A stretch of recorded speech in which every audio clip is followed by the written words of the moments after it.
రొయ్యల ఫ్రై.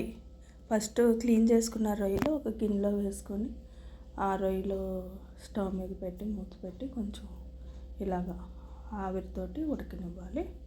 ఆ వాటర్ అంతా లాగే వరకు ఉడకనిస్తూ కొంచెం పసుపు, చిటికెడు పసుపు వేయాలి. దాంట్లో చిటికెడు సాల్ట్ వేసుకొని ఆ వాటర్ ఉంది కదా, ఆ వాటర్ అంతా డ్రై అయ్యే వరకు మూత పెట్టి ఉడకనివ్వాలి. ఇప్పుడు ఇదో ఇలాగ వచ్చింది కదా.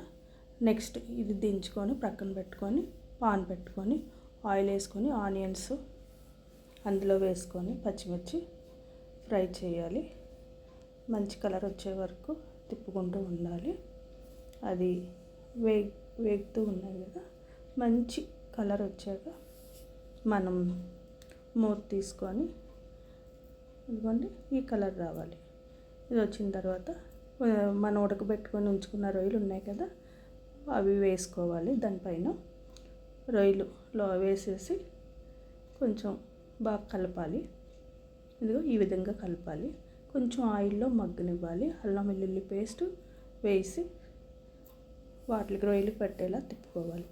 నెక్స్ట్ కొంచెం అది పట్టిన తర్వాత మరలా కొంచెం మనం ఏం చేయాలంటే కొంచెం కారము, ఓకే, మసాలా పొడి, మసాలా పౌడరు అలాంటివన్నీ వేసుకోవాలి. సాల్ట్ వేసుకొని బాగా తిప్పి మనం పెట్టుకోవాలి. అలాగే కొంచెం చిటికెడు వాటర్ కూడా మనం పోసుకొని మూత పెట్టి బాగా మగ్గనివ్వాలి. చూడండి ఈ విధంగా చూసారా.